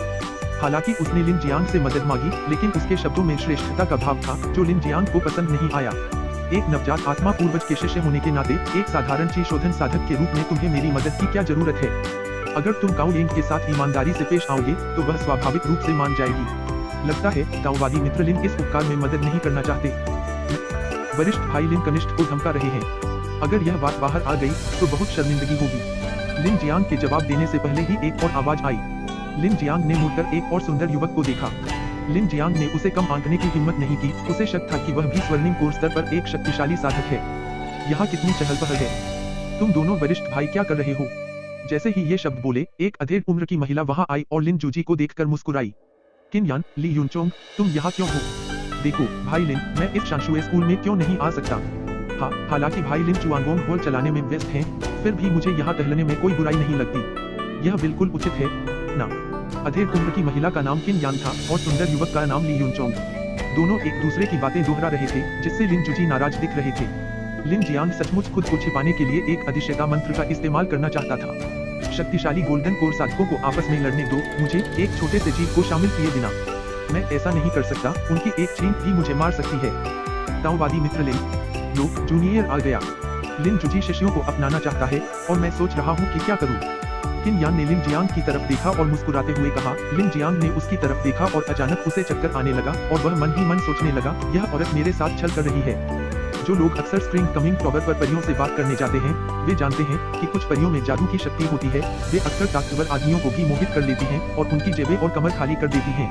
लिन जियांग, जिसने स्प्रिंग कमिंग टॉवर में लंबे समय तक योद्धा का प्रशिक्षण लिया था, इस समय बिल्कुल भी प्रतिरोध नहीं कर पा रहा था। उसकी इच्छा शक्ति तेजी से क्षीण हो रही थी। जैसे ही यह हुआ, एक खांसी की आवाज आई। लिन जियांग का पूरा शरीर कांप उठा और तुरंत उसकी चेतना वापस आ गई। किन बहन, स्वर्णिम मूल अवस्था के गुरु से निपटने के लिए माया का प्रयोग करना पहले से ही काफी है, लेकिन एक छोटे से क्यों शोधन अवस्था साधक को धमकाने के लिए इसका इस्तेमाल करना, क्या यह बहुत ज्यादा नहीं है? क्या मैं उसमें रुचि नहीं जगा सकती? अगर तुम उसमें रुचि जगाती हो तो मुझे आपत्ति है, अगर वह उसकी भतीजी है। अच्छा, मुझमें रुचि विकसित करने के बारे में क्या ख्याल है? किन यान ने ली यूनचोंग की ओर देखा और कहा। उसकी आंखें तुरंत चमक उठी। यह कोई प्रलोभन तकनीक नहीं है, यह तो बस साधारण सी बात है। उसने जो इस्तेमाल किया वह एक भ्रम था, एक बहुत ही शक्तिशाली भ्रम। लेकिन ली यूनचोंग ने अपना सिर घुमाया और उसकी आंखों में नहीं देखा, जिससे उसका जादू तुरंत टूट गया और कहा, ताओवादी मित्र लिन, मैं एक सीधा सादा इंसान हूँ। सच कहूँ तो हम तीनों आपकी भतीजी के लिए यहाँ आए हैं। लिन जूजी के गुरु जियाओ डिंगशेंग हैं, जो 5वें बड़े गुरु हैं। किन यान के गुरु ओयांग किंग हैं, जो हमारे जोंगहांग संप्रदाय के 13वें बड़े गुरु हैं। मेरे गुरु क्यों यूनझाओ हैं, जो जोंगहांग संप्रदाय के 3रे बड़े गुरु हैं। हमारे सभी गुरु आपकी भतीजी में अपार क्षमता देखते हैं और उसे अपना निजी शिष्य बनाना चाहते हैं। आपकी क्या राय है? ली सीनियर, मुझे डर है कि मैं यह फैसला नहीं ले पाऊंगा। तुम यह फैसला नहीं ले सकते, यह काम नहीं करेगा। हमने काओ लेंग से पूछा और उसने कहा कि फैसला बड़ों का है। उसकी हिम्मत नहीं हुई फैसला लेने की, इसलिए उसने यह तुम पर थोप दिया। तुम्हें काओ लेंग के लिए फैसला लेना होगा। लिन जियांग अवाक रह गया। वह सचमुच चाहता था कि वे तीनों कुछ समय के लिए चले जाए ताकि वह काओ लेंग को सबक सिखा सके। यह तो हर बात के लिए उसे दोषी ठहराने जैसा था। वे अपने चाचा के साथ ऐसा कैसे कर सकते हैं? वरिष्ठ महोदय, काओ लेंग युवा और अनिश्चित हैं। वह जल्दबाजी में सहमत होने से डरती हैं। जहाँ तक मेरी बात है, मैं जोंगहांग संप्रदाय की स्थिति के बारे में पूरी तरह से अनजान हूँ। अभी फैसला लेना मेरे लिए जिम्मेदारी नहीं होगी। क्यों न मैं पहले काओ लेंग से अच्छी तरह बात करूं और देखूं कि काओ लेंग क्या सोचती है। ताओवादी मित्र लिन की बात तो सही है। मैं ताओवादी मित्र लिन की खुशखबरी का इंतजार करूंगा। किन यान खुशी खुशी मान गई और जब वह मुड़कर चली गई तो लिन जियांग के कान में कुछ राज फुसफुसाना नहीं भूली। ली यूनचोंग और लिन जूजी एक जैसे थे। उन तीनों ने लिन जियांग से कुछ वादे किए जो बहुत फायदेमंद थे। क्या जोंगहांग संप्रदाय में प्रतिभाओं के लिए प्रतिस्पर्धा वाकई इतनी क्रूर है? उन तीनों को जाते देख लिन जियांग ने सोचा कि क्या काओ लेंग को जोंगहांग संप्रदाय में लाना सही फैसला था। अगर जोंगहांग संप्रदाय में बहुत ज्यादा कलह होती तो काओ लेंग आसानी से मोहरा बन सकता था। चिंता से भरी लिन जियांग ने काओ लेंग के फिर से बाहर आने का इंतजार किया और फिर काओ लेंग की शिक्षुता के बारे में पूछा। चाचा, मुझे भी चिंता हो रही है। वे मेरे साथ बहुत अच्छे रहे हैं, मैं चाहती हूँ कि सब मेरे गुरु बने। काओ लेंग ने लिन जियांग को इशारा किया और बिना रुके बात करती रही। लिन जियांग तुरंत समझ गई कि इस बारे में बात करने का यह सही समय नहीं था। चुपकर सुन रहे लोग यह सुनकर हंस पड़े। कितना मूर्ख बच्चा है, सब कुछ पाना चाहता है। अगर तुम्हारी असाधारण प्रतिभा न होती तो तुम नौकर भी नहीं कहलाते। लिन जियांग ने काओ लेंग को एक निजी शिष्य होने की गंभीरता के बारे में भी समझाया और उसे अवास्तविक विचार न रखने के लिए कहा। लेकिन जल्दी ही विषय बदलकर उसने जोंगहांग संप्रदाय में काओ लेंग के जीवन के बारे में पूछा। यह बात कहते हुए काओ लेंग बिल्कुल भी थकी नहीं थी और वह बड़बड़ाने लगी, सिवाय इसके कि उसने उन शुरुआती 5 दिनों का जिक्र नहीं किया जब वह रोज रोती थी। वह लिन जियांग के साथ उसके बाद की हर बात साझा करना चाहती थी। काओ लेंग लगातार बड़बड़ाती रही और जोंगहांग संप्रदाय में अपने खुशहाल जीवन के बारे में लिन जियांग को बताती रही। जोंगहांग संप्रदाय के शांशुए स्कूल में नए शिष्यों में वह सबसे उत्कृष्ट थी। वह दूसरे स्थान से काफी आगे थी और उसने जोंगहांग संप्रदाय के नेताओं का ध्यान भी अपनी ओर खींचा था। वह एक छोटी राजकुमारी की तरह महसूस कर रही थी और उसके दिन खुशियों से भरे थे। लिन जियांग शुरू में उसे इन बातों को हल्के में न लेने के बारे में सिखाना चाहता था, लेकिन फिर उसे ख्याल आया कि काओलिंग इस साल सिर्फ 13 साल की है, इसलिए उसने मना कर दिया। खैर, हो सकता है कि भविष्य में वह इतनी खुश न रहे, इसलिए उसे हर दिन का आनंद लेने दो। वे अधेरा होने तक बातें करते रहे। लिन जियांग के लिए जोंगहांग संप्रदाय के गेस्ट हाउस में ठहरने की व्यवस्था की गई और अगली सुबह काओलिंग लिन जियांग को ढूंढने के लिए जल्दी आ गया। उसे जोंगहांग संप्रदाय दिखाना चाहता था। शिष्य बनने के बारे में तुम्हारा क्या विचार है? लिन जियांग ने शिष्य बनने का विषय उठाया। अब कोई भी उनकी बातें नहीं सुन सकता, और अगर वे स्वर्णिम पूर्वज भी उनकी बातें सुन रहे हो तो लिन जियांग को पता नहीं चलेगा, इसलिए उसने ज्यादा चिंता नहीं की। मुझे भी नहीं पता, वे मेरे साथ जितने अच्छे व्यवहार करते हैं, मैं उतना ही डर जाता हूँ। तुम क्यों डर रहे हो? क्योंकि वे मेरे रिश्तेदार नहीं हैं। चाचा मेरे चाचा होने के कारण मेरे साथ अच्छा व्यवहार करते हैं, लेकिन वे नहीं हैं। समझ में आता है। जियाओ डिंगशिंग, ओयांग किंग, क्यों यूनझाओ, तुम उन्हें कितनी अच्छी तरह जानते हो और उनकी प्रतिष्ठा कैसी है। मैं यहाँ सिर्फ 1 साल से हूँ, मुझे इतना कुछ कहाँ से पता होगा। मैंने उनके बारे में सिर्फ अच्छी बातें ही सुनी हैं। समझ गया, यह तुम्हारे लिए है। लिन जियांग ने सिर हिलाया और फिर वही स्पिरिट स्टोन वाला सिक्का निकाला जो पहले था। चाचा, मैं इसका क्या करूँ? जैसे जब हम संप्रदाय में अपना गुरु चुनते हैं, तो आप इस आत्मा पत्थर को उछालते हैं। 3 लोगों में से आप पहले 2 को चुनते हैं। इसे 3 बार उछालें और जो भी 2 बार दिखाई देता है, दूसरे को हटा दें। फिर आखिरी में बचा व्यक्ति चुना हुआ व्यक्ति होता है। इसे हृदय की इच्छा कहा जाता है, जिसे टालना मुश्किल है। आप बहुत होशियार हैं, अंकल। चलो इसे ऐसे ही करते हैं। काओलिंग हंसी और बोली। वह यह कैसे भूल सकती थी? इस बीच लिन जूजी और बाकी दोनों चुपचाप देखते रहे। उन्हें यकीन नहीं हो रहा था कि गुरु पाने जैसी महत्वपूर्ण बात को इतनी हल्के में लिया जा सकता है। ऐसा लग रहा था कि अंकल काओलिंग भरोसेमंद इंसान नहीं थे। काओलिंग, तुम्हें जोंगहांग संप्रदाय में अच्छी तरह साधना करनी चाहिए। कुछ सालों में मैं एक यात्रा पर जाऊंगा। अंकल, आप कहाँ जा रहे हैं? मुझे नहीं पता, लेकिन दुनिया बहुत बड़ी है। मैं इसे खुद देखना चाहता हूँ। अंकल, कृपया इधर-उधर मत भटकना। बाहर खतरा है। एक बार जब मैं एक मजबूत नींव बना लूंगा, तो मैं तुम्हें साथ ले जाऊंगा। तब मैं तुम्हारी रक्षा करूंगा। हाँ, ठीक है। मैं तुम्हारी रक्षा के लिए इंतजार करूंगा। लिन जियांग हंसा, लेकिन अंदर ही अंदर उसे थोड़ी बेचैनी महसूस हो रही थी। काओलिंग की प्रतिभा और जोंगहांग संप्रदाय के प्रशिक्षण को देखते हुए ऐसा वास्तव में हो सकता था। लिन जियांग के सामने एक आधार स्थापित करना उसके लिए सामान्य बात थी। हालांकि उसने 100 साल से भी ज्यादा समय तक साधना की थी, जिससे उसे लगा कि लगभग 10 साल के बच्चे की तुलना में उसके प्रयास व्यर्थ थे। लिन जियांग जोंगहांग संप्रदाय में दूसरी रात भी नहीं रुका। जाने का समय लगभग हो गया था। दोपहर में वह जोंगहांग संप्रदाय से विदा होकर यूनझोंग शहर लौट आया। समय उठता गया। जिस वर्ष लिन जियांग 162 वर्ष का हुआ, वह अंततः क्योई शोधन की पूर्ण अवस्था तक पहुंच गया। उसे साधना में पूरे 150 साल लगे थे। लिन जियांग अपने आप को इस बात पर अफसोस से आह भरने से नहीं रोक सका। जबकि अन्य लोग कुछ ही वर्षों में कुछ हासिल कर लेते हैं, उसने 150 साल बिताए थे। अगर कुछ विशेष परिस्थितियां न होती, तो वह बूढ़ा और सफेद बालों वाला हो जाता। स्टार गैदरिंग टावर में लिन जियांग का उच्च स्तरीय स्वागत हुआ। फाउंडेशन बिल्डिंग स्टेज पर स्टोर मैनेजर ने व्यक्तिगत रूप से उसका अभिवादन किया।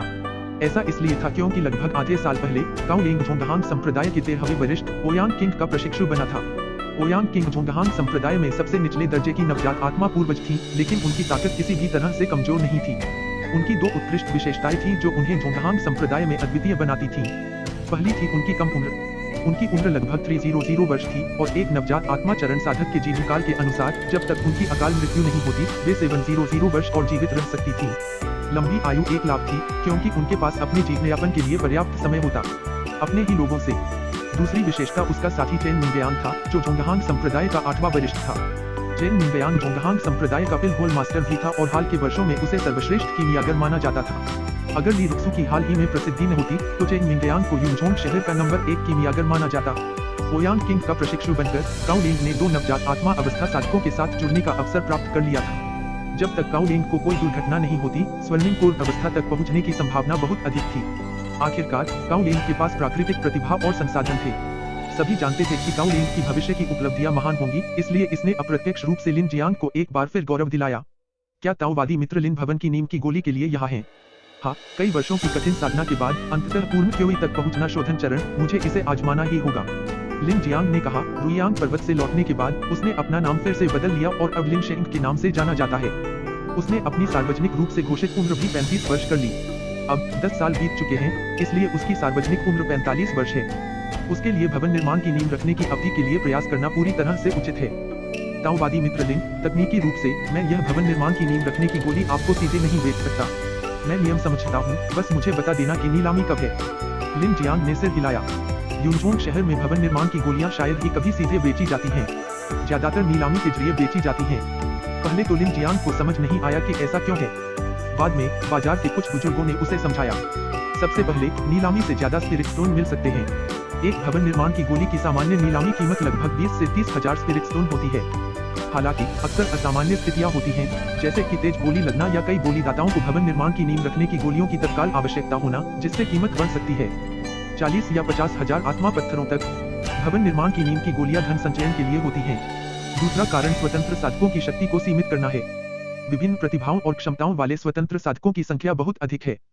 हालांकि उनमें सक्षम व्यक्ति भी हैं, फिर भी प्रमुख संप्रदाय नहीं चाहते कि बहुत से स्वतंत्र साधक भवन निर्माण की नींव के चरण तक सफलतापूर्वक पहुंचें। इसलिए भवन निर्माण की नींव की गोलियां आधार गोलियां सीमित हैं, जिन्हें धीरे धीरे नीलामी के माध्यम से जारी किया जा रहा है। स्वर्णकोर काल के दौरान प्रमुख संप्रदायों ने और भी अधिक कठोर उपाय किए।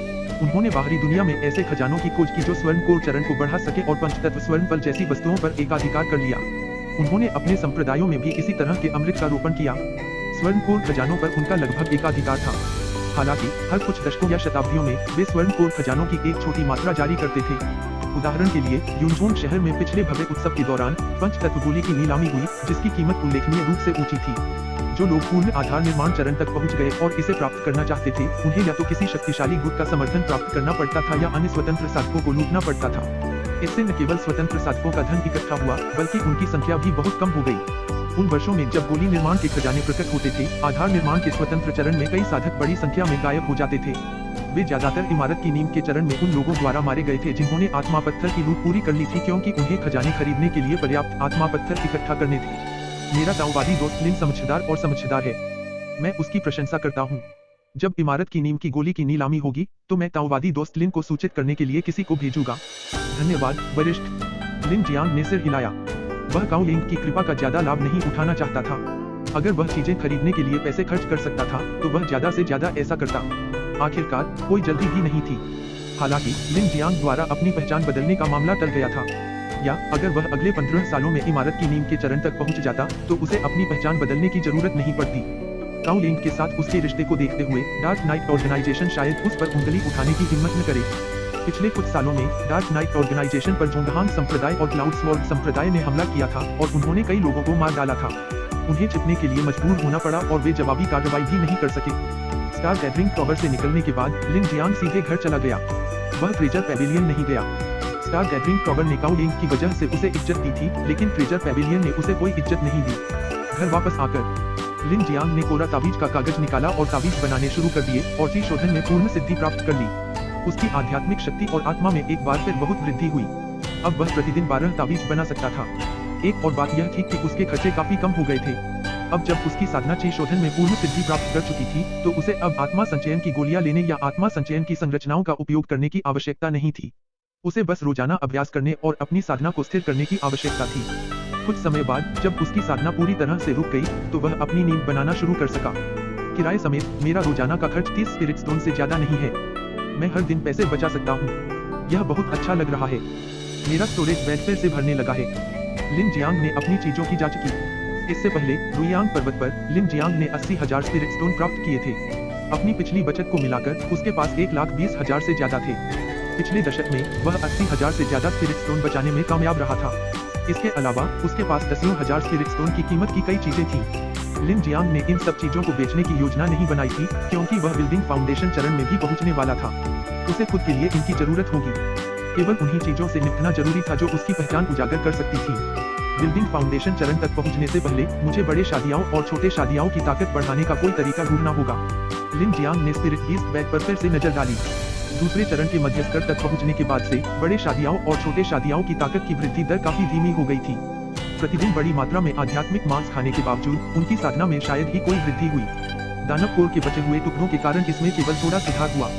हालांकि वे अभी तक दूसरे चरण के बाद के चरण तक नहीं पहुंचे थे। मुझे बड़े शादियाओं और छोटे शादियाओं के पिता का साधना स्तर नहीं पता, लेकिन उनकी माँ उस समय दूसरे चरण के मध्य स्तर पर थी। उनके लिए दूसरे चरण के बाद के चरण तक पहुंचना पूरी तरह से संभव होना चाहिए था। तीसरे चरण तक पहुंचने के लिए कुछ अवसरों की आवश्यकता हो सकती है, लेकिन जब तक कोई भारी निवेश करने को तैयार है, यह असंभव नहीं है। औरोरा फाल्कन का वंश काफी ऊंचा है और यून राज्य में अतीत में चौथे चरण के बाद के काल का औरोरा फाल्कन भी था। लिन जियांग को याद आया कि उसने पौराणिक जीवों के बारे में क्या सीखा था। औरोरा फाल्कन में विकास की अपार संभावनाएं थी। यून राज्य में चौथे चरण में एक शक्तिशाली औरोरा बाज राजा था जिसने एक क्षेत्र पर शासन किया था। हालांकि राजा को अंततः एक साधक ने मार डाला।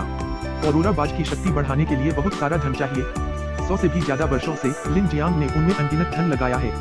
हालांकि वह घाटे में कटौती के बिंदु पर पहुंच गया है, फिर भी उसे धन लगाना जारी रखना होगा। अगर वह उन्हें वास्तव में तीसरे स्तर तक प्रशिक्षित कर पाता है तो भविष्य में बिल्डिंग फाउंडेशन पीरियड के स्तर पर वह अजय हो जाएगा। चोंगहान संप्रदाय पेइलाई शिखर चोंगहान संप्रदाय के 8 बुजुर्गों में से एक एल्डर चेन मिंगयांग का निवास स्थान है। चेन मिंगयांग के दाव साथी ओयांग किंग भी अपने शिष्यों के साथ यहीं रहते हैं। चेन मिंगयांग और ओयांग किंग के केवल कुछ ही निजी शिष्य हैं, कुल मिलाकर लगभग 10 लोग। हालांकि चेन मिंगयांग के कई नामित शिष्य हैं, हालांकि उनकी स्थिति व्यक्तिगत शिष्यों जितनी ऊंची नहीं है। काओ लिंग 1 वर्ष से अधिक समय से ओयांग किंग के संरक्षण में है और उसकी साधना ची शोधन के 5वें स्तर तक पहुंच गई है। ऐसा नहीं है कि वह तेजी से प्रगति नहीं कर सकती, लेकिन ओयांग किंग उसे अपनी साधना को संयमित करने के लिए कह रही है। तीव्र साधना प्रगति हमेशा लाभदायक नहीं होती क्योंकि इससे नींद कमजोर हो सकती है। ची शोधन काल के दौरान सीखने के लिए कई मंत्र, तकनीकें और अन्य ज्ञान होते हैं। यदि कोई ची शोधन काल को समय से पहले समाप्त कर देता है तो वह इन चीजों की उपेक्षा कर सकता है, जिससे भविष्य में जोखिम हो सकता है। इसलिए ओयांग किंग काओ लिंग से अपने प्रशिक्षण को धीमा करने का अनुरोध करती है। हालांकि काओ लिंग की योग्यता स्पष्ट है। अपने प्रशिक्षण समय को कम करने के बावजूद वह मंत्र जैसी अन्य चीजें बहुत तेजी से सीख लेती है। दूसरों को किसी मंत्र को सीखने से लेकर उसमें निपुणता हासिल करने में कई साल लग जाते हैं, लेकिन काओ लिंग सिर्फ 1 या 2 महीने में ही निपुणता हासिल कर लेती है, जो आश्चर्यजनक है। इतनी प्रतिभा और आकर्षण के साथ काओ लिंग को पेइलाई पीक पर अपने बड़े भाई बहनों से बहुत प्यार और स्नेह मिलता है। इसके अलावा वह घमंडी नहीं बल्कि जीवंत और मनमोहक है, जो उसे और भी ज्यादा प्रिय बनाता है। गुरु, क्या आप वहाँ हैं? एक दिन काओ लिंग चेन मिंगयांग के कमरे में आई जहाँ वह औषधियाँ बनाता था और जोर से चिल्लाई, छोटी बहन, गुरु कीमिया में व्यस्त हैं। आपको क्या चाहिए? चेन मिंगयांग के शिष्य ने दरवाजा खोला और काओ लिंग से विनम्रता से बात की। अगर कोई चेन मिंगयांग को कीमिया करते समय परेशान करता तो उसे बुरी तरह डांट पड़ती। गुरु औषधियाँ कब बनाएंगे? मुझे उनसे बात करनी है। इसमें थोड़ा समय लगेगा, शायद 1 घंटा। आपको मेरे गुरु से क्या चाहिए? मैं तुम्हें नहीं बताऊंगी, कहे। छोटी कनिष्ठ बहन, मेरे गुरु बहुत व्यस्त हैं। हो सकता है कि वे तुम्हें न देखें। अगर वे मुझे नहीं देखेंगे तो मैं जाकर उनसे शिकायत करूंगी और उन्हें तुम्हें सजा दिलवाऊंगी।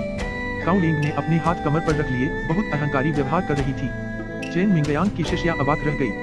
छोटी कनिष्ठ बहन के पास शक्ति थी, हालांकि वह यहाँ सिर्फ 1 साल से ज्यादा समय से थी, फिर भी उसे चेन मिंगयांग की कमजोरी का पता चल गया था। काओ लिंग, अंदर आओ। कीमिया कक्ष से एक आवाज आई और काओ लिंग हंसते हुए तुरंत कीमिया कक्ष में चली गई। कनिष्ठ मार्शल बहन, भीतरी कक्ष में मत जाओ। अंदर एक अजीब सी आग है जिसे तुम्हारा कोई शोधन काल झेल नहीं सकता। चोट मत खाओ, बस यहीं रुको। चेन मिंगयांग की शिष्या ने काओ लिंग को रोक दिया। कीमिया कक्ष के अंदर का तापमान बहुत ज्यादा था। भवन की नींव के चरण पर पहुंचने के बाद ही उसे अंदर जाने दिया गया। उसे अपनी सुरक्षात्मक आभा को बनाए रखना था ताकि उसे नुकसान न पहुंचे। यह संभव था कि कोई शोधन काल में काओ लिंग सामने पहुंचने से पहले ही जल जाए। काओ लिंग अंदर नहीं घुसी। उसने चेन मिंगयांग की कीमिया पूरी करने तक इंतजार किया और फिर उसे देखा। चेन मिंगयांग लगभग 40 साल का लग रहा था और उसका रूप रंग बिखरा हुआ था। उसके बाल और दाढ़ी बिखरे हुए थे और उसके कपड़े सिलवटों से भरे थे। बेहद खूबसूरत ओयांग किंग के बगल में खड़े होने पर वे बिल्कुल बेमेल लग रहे थे। हालांकि चेन मिंगयांग को अपने रूप रंग की परवाह नहीं थी। वह कीमिया के प्रति जुनूनी था और जब तक यह उसकी कीमिया में बाधा नहीं डालता, उसे किसी और चीज की परवाह नहीं थी। गुरु, मैंने बहुत स्वादिष्ट खाना बनाया है, कृपया जल्दी से इसे आजमाएं। चेन मिंगयांग को देखते ही काओ लिंग ने तुरंत अपनी भंडारण रिंग से कई टोकरियां निकाली। अंदर गर्मागर्म व्यंजन थे जिनके रंग और खुशबू लाजवाब थे। काओ लिंग, खाना बनाना न जानना कोई शर्म की बात नहीं है, लेकिन मुझसे झूठ मत बोलो। ये साफ तौर पर अंदर वाली शांशी कैंटीन के उस्तादों के खास व्यंजन हैं। तुमने इन्हें खुद कब बनाना शुरू किया? चेन मिंगयांग बैठ गया और खाना शुरू कर दिया, लेकिन वह काओ लिंग के खाने का जिक्र किए बिना नहीं रह सका। उसने जो बनाया था, सच में शांशी कैंटीन के वो मशहूर व्यंजन जिनके लिए वो उस्ताद शेफ जाने जाते हैं, वह उन्हें दशकों से खाता आ रहा है। तुम्हें पता है मालिक, मैंने इस पर अपने स्पिरिट स्टोन खर्च किए हैं, मैंने इसे खरीदा है ना। कोई फर्क नहीं पड़ता। काओ लिंग को अपने खाने की तारीफ किए जाने पर जरा भी ग्लानि नहीं हुई, बल्कि उसे लगा कि यह जायज है और उसे पूरा भरोसा है। अगर साहस से कई गुना ज्यादा। 35,000 स्पिरिट स्टोन किसी भी ताओवादी दोस्त की कोई अतिरिक्त बोली नहीं। यह बिल्डिंग फाउंडेशन बिल इस ताओवादी दोस्त की है। स्टार गैदरिंग टॉवर की नीलामी में लिन जियांग एक लबादा पहने भीड़ के बीच बैठा बिल्डिंग फाउंडेशन बिल की कीमत 20,000 से बढ़कर 35,000 होते देख रहा था। उसने आगे कोई बोली नहीं लगाई। ऐसा नहीं था कि वह कीमत नहीं चुका सकता था, लेकिन वह मूर्ख नहीं बनना चाहता था। कमीशन शुल्क सहित इसकी कीमत लगभग 40,000 स्पिरिट स्टोन होगी, जो लिन जियांग की कुल कमाई से कहीं ज्यादा थी। क्लेम दाववादी मित्र संख्या 74 को बिल्डिंग फाउंडेशन बिल जीतने पर बधाई। कृपया एक हैंडओवर के लिए बैक स्टेज पर आए। अब हम नीलामी के लिए अगली वस्तु की ओर बढ़ते हैं। ग्रेविटी टेल्स द्वारा अनुवादित डरा हुआ चेहरा। थोड़ी देर बाद किसी और को गोली लगाते न देखकर नीलामीकर्ता ने हथौड़ा नीचे रख दिया और इस नीलामी की समाप्ति की घोषणा कर दी। बिल्डिंग फाउंडेशन बिल लवादा पढ़ने रहस्यमय व्यक्ति संख्या 74 ने जीत ली। बिल्डिंग फाउंडेशन बिल की नीलामी समाप्त करने के बाद लिन जियांग चुपचाप चला गया। स्टार गैदरिंग टावर यूनहोंग शहर का सबसे बड़ा व्यावसायिक प्रतिष्ठान है और वे आमतौर पर हर साल लगभग 10 बिल्डिंग फाउंडेशन बिल की नीलामी करते हैं। अगर वह इस बार सफल नहीं हुआ तो वह अगली बार वापस आ सकता है। उसके पास बहुत समय था। लवादा लौटाकर लिन जियांग चुपचाप घर चला गया। रास्ते में उसने बड़ी शादियाओं और छोटी शादियाओं की ओर देखा। वे पहले से ही गहरी नींद में थे। कुछ दिन पहले लिन जियांग चुपके से शहर के नकली काला बाजार गया और एक दानव कोर खरीदा। उसने उसे आधा करके उन्हें खाने के लिए दे दिया। उन्होंने उसे खा लिया और गहरी नींद में सो गए। उसे पता नहीं था कि वे कब जागेंगे। चाचा, दरवाजा खोलिए। यह काओ लिंग है। सुबह सुबह काओ लिंग यूनहोंग शहर में